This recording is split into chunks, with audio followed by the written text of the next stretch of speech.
ছত্ৰখালৰ এয়া ৰামৰাই কুটিৰ আৰু ইয়াতেই শংকৰদেৱৰ পৰিয়ালৰ ৰামৰাই কুটিৰৰ কন্যা ভুৱনেশ্বৰীক চিলাৰাইৰ লগত বিয়া দিছিল। বৰ সুন্দৰ পৰিৱেশ।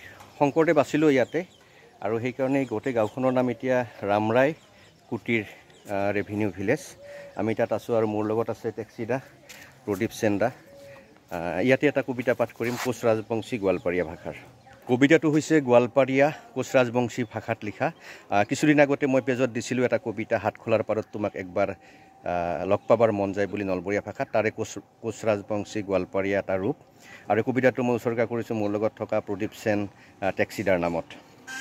ছত্ৰশালেৰ চেংৰি যশকালেৰ চেংৰি, ছত্ৰশালেৰ হায়ার সেকেন্ডারির আগপাকে তোক একবার লাগাইল পাবার মন যায়। সন্ধ্যাটা জাগে তুলির মন যায়, ছানা সুরওয়ালার জাল ছানা সাবে সাবে তোর চোখ দুইটা দেখি থাকির মন যায়। তোর কথা মুই ভাবি ভাবি মুই পাগলা হইয়া যাং। ছত্রশালের হায়ার সেকেন্ডারির আগপাকে তোক একবার লাগাইল পাবার মন যায়। এইটুক সময় মোর খাস বন্ধুগুলা হাতখোলার ভিটিরার গলিত মদের আড্ডাত বসি জীবনের খেসরা কবিতা কয়। গাইল পারে লোকেল MLA আর কাম না দেওয়া অফিসার, কাম না করি টাকা মারা ঠিকাদারক।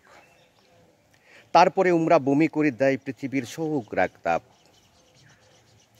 পড়ি থাকে দোকানের বারান্দাত, মন গেলিও মুই কিন্তু না যাং। তুই আসপু আসপু বলি মুই ছত্রশাল হায়ার সেকেন্ডারির আগপাকে রইয়া থাকুং। লুকি লুকি একটা সিগারেটও টানুং, আর একটা মিষ্টি পান পকেটত রাখুং তোক দিবার বাদে। হাতখোলার ফলের দোকানের কমলাগুলা তোর মুখের মতন দেখুং। জীবন সাহার দোকানত লটকে থোয়া শাড়ি ব্লাউজত তোক উড়ি থাকার মতন দেখুং। BSFর সার্চলাইটের পোহরত তোর হাসিটা জলমল করি জ্বলা দেখা পাং। উইগুলা দেখতে দেখতে নগুলের ফাঁকের সিগারেট নিবি যায়। জাতিরাম হেমন্তর দোকানের রুটির যেমন করি ঘুগনি তরকা শুকি যায়। তোর জন্যে রোয়া রোয়া শুকি যায় মোর কইলজা। গ্রামীণ ব্যাংকের পাসবুক খালি হইলে যেমন করি নিবি যায় আশার শান। গ্রামীণ ব্যাংকের পাসবুক খালি হইলে যেমন করে নিবি যায় আশার শান। ছত্রশাল বাজার ছত্রশাল বাজার থাকি সিডাই আসবু। ছত্রশাল বাজার থেকে সিডাই আসবু।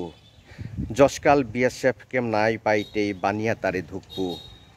আসপু আসপু বলি রই থাকাইতে, আসপু আসপু বলি রইয়া থাইতে চাইরো পাকে নিবি যায় লাইটগুলা।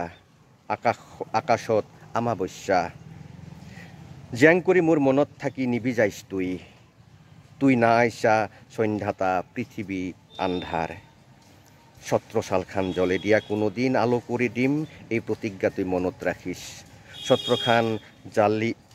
ছত্রশালখান জলে দিয়া কোনো দিন আলো করে দিম এই প্রতিজ্ঞা তুই মনত রাখিস, এই প্রতিজ্ঞা তুই মনত রাখিস। আপোনালোকে জানে গোৱালপাৰীয়া কোচ ৰাজবংশী অসমৰ সংস্কৃতিৰ জগতত বিশেষ অৱদান আছে। বিশেষকৈ লোকসংগীতত ই এক অপৰিসীম অৱদান আগবঢ়াই থৈছে। যদিও এই ভাষাটোৰ সিমান ব্যৱহাৰ হোৱা নাই অসমীয়া সাহিত্যত, কিন্তু লোকসংগীতত সংস্কৃতিত ইয়াৰ অৱদান আমি সকলোৱে জানো। প্ৰতিমা পাণ্ডে বৰুৱাৰ পৰা আদি কৰি কেইবাগৰাকীও বিশিষ্ট ব্যক্তিয়ে বিশেষ অৱদান আগবঢ়াই থৈ গৈছে অসমীয়া সংস্কৃতিৰ জগতলৈকে। আৰু এইখন হৈছে ছত্ৰশাল হায়াৰ ছেকেণ্ডাৰী।